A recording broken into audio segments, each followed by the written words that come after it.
Dobar dan svima želim. Kako mi je drago što ste došli i danas na moj YouTube kanal da odgledate novu epizodu, jer sam pripremila vam nešto jako interesantno. Znam da jela od mlevenog mesa jako popularne bilo gdje u svijetu. Znam da i u Srbiji postoji čufte, mada mi na ruskom to zovemo katlete. I mnogo načina ih spremiti, postoji mnogo načina kako da ih spremite.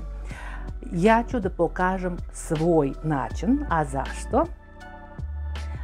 Zato što svi hvale moje čufte i mnogo ljudi su potražili da ja njima dam recept i objasnim kako ja spremam svoje čufte.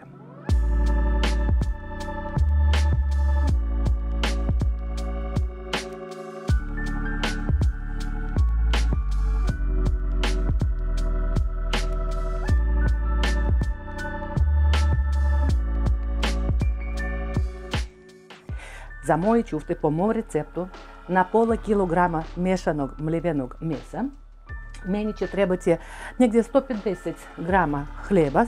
Odavde ja ću da uzmem samu sredinicu, neću da uzimam koricu. Koricu nam nije. To sredinicu mi ćemo da zalijemo sa jedno 150 grama jogurta. U meso mi ćemo dodati jedno jaje, jedno 7 grama praška za pecivo i dobro, 7 grama to je supina kašika sa vrhom. Po ukusu ćemo da začinimo sa aljevom paprikom, sa soli i bibera. Dobro, dodat ćemo sitno usjeckani crni luk i sitno usjeckani zubić, jedan zubić sasvim će biti dovoljno za našu količinu mesa. I moji djeca vole da čufte budu prošarene sa zelenišem, a i mene znate uvijek. Bez peršuna i mirođe, no ne mogu ja da spremim ništa. Ne možete da zamislite rusku kuhinju bez mirođe i peršuna. Sve ostale detalje objasnit ću u toku spremanja. Hoćemo li? Počinimo da spremamo čufte po mom receptu. Prvi korak je, to što sam rekla, izdvojili smo mrvice iz hljeba. Najbolji je domaći hljeb, najbolje, i što sitnije da ga usitnimo. Kad sam izvadila sredinicu iz jedne lepinice, dobila sam 50 grama hljebne sredinice, otprilike to 3-4 supine kašike kad je spremno.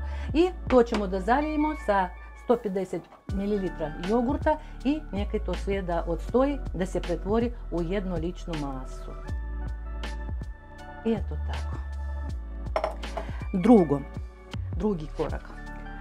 Sitno sam posjeckala, vidite kako sitno posjeckala sam crni luk i sad ću da ga stavim u cedaljku.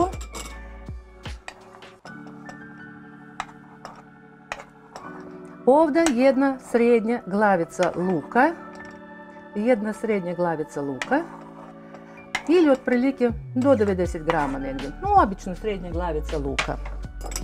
I ja ću sad to da prelijem sa vrelom vodom, tek mi je proključio čajnik, i to da odstoji jedno 5 minuta dok mi zamesimo naše meso. Zašto ja to radim? Da ne bi poslije bilo dopunskog ukusa od luka koji mnogim ljudima smeta. I sad počinjemo da pripremamo naše testo. Znači ovdje ima pola kilograma miješanog mlevenog testa. Dodajemo jedno jaje. Dodajemo 7 grama praška za pecivo ili to je jedna supina kašika sa vrhom. To da promiješamo. Po ukusu začinjavamo sa biberom. Po ukusu. Začinjavamo sa soli, opet sve to po ukusu. I po ukusu dodajemo aljeve paprike. Poželjno slatke, ne ljute. Dodajem, vidite kako sjetno sam posjeckala, pa tu negdje otprilike 2 supine kašike melko naseckanog peršuna. Tako. I jedan čen belog luka koji ja sitno posjeckala. I sad ćemo sve to lijepo da promiješamo do jednolične mase.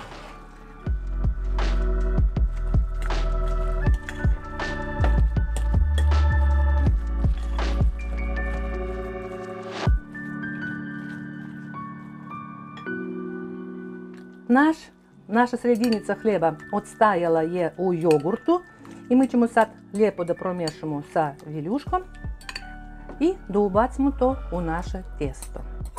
I sad pogledajte kako će da počne sve to da radi i kakvu strukturu će imati naše tijesto.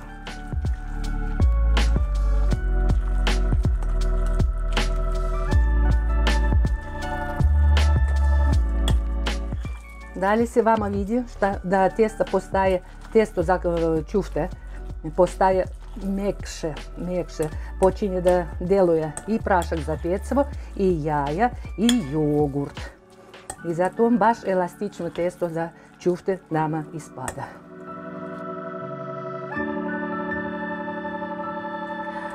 Promiješali smo testo za ćufte, meso i sve. Provjerili smo so, biber, aljevu papriku, sve začine da bude baš po vašem ukusu. I naš je luk odstajao i sad mi njega prevadimo i da stavljamo u testo za ćufte. Sad već može i sad neće da ostaje neprijatni utisak od luka.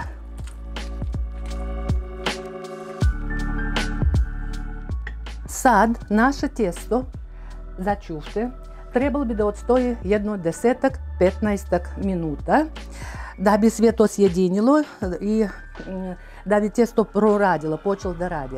Za nas je to znak da možemo da uključimo rernu na 180 stepeni, jer poslije prženja ćufte će da idu malko na pečenje.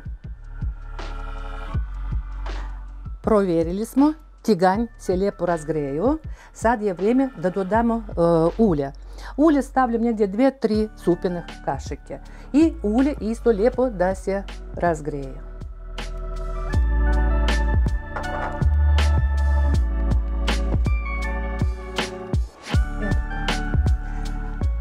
Nijansa, ali veoma znatno utiče na kvalitet ukusa i tehnologiju spremanja. Moramo da imamo činjenicu sa čistom vodom i vlažnim rukama da formiramo naše ćuftice. Ja ne pravim velike ćufte, ovolike sasvim je dovoljno, zato što to su ćuftice.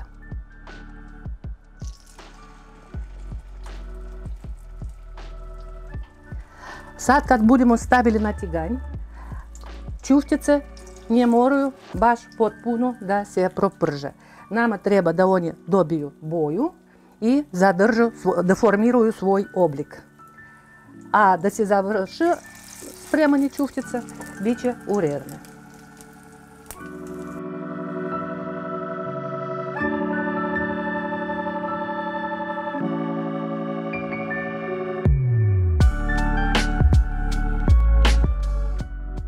Ja obično pržem ćuftice dok oni ne dobiju ovakvu zlatnu bojicu.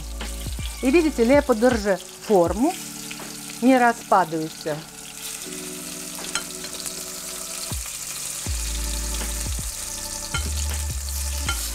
Čak i sad kad se prže, toliko su mekani na dodir, šta da vam kažem. A šta će biti kad bude se ispeklo, prašak za pecivo da proradi u rerni.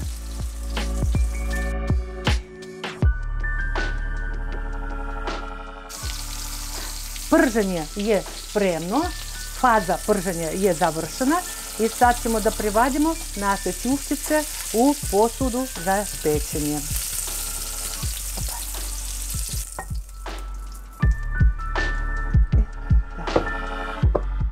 Da nastavimo sa prženjem sve dok imamo testa za ćufte.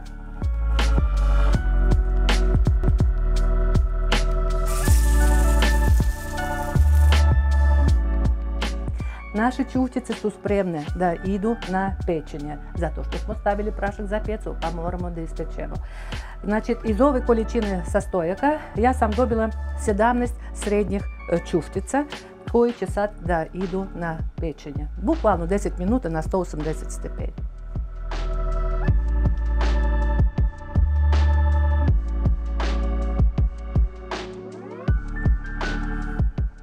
Prošlo je 10-15 minuta i ja mislim da bi naše ćufte trebali da budu gotove. Ali da budemo sigurni, dajte još do punskih 5 minuta i onda tačno ćufte su pečene. Vrijeme je izašlo, gasimo rernu i vadimo naše ćuftice i da ih probamo.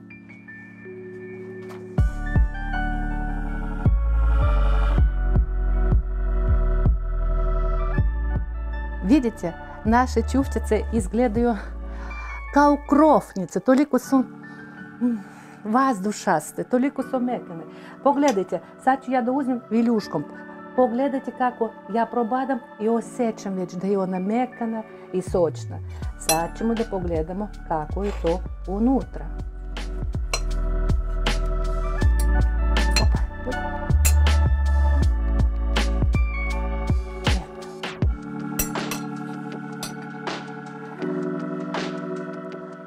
Možete da služite naše ćufte sa salatom, normalno, sa krompir pireom, sa albarinim pirinčem, sa pastom.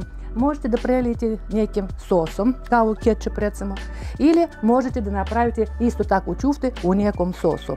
Ja često spremam u sosu sa pečurkama, ali znam da u Srbiji jako popularne ćufte u paradajz sosu. Probajte, eksperimentišite. Javite mi u komentarima kako je vama bilo i u jelu i u spremanju. Stavite mi lajkove ako vama se sviđa, potpisujte se na moj kanal, podijelite sa svojim prijateljima i drugarima i rodbinom. Vidimo se na sljedećoj epizodi, bit će opet nekih ukusnih, interesantnih recepata. Prijatno!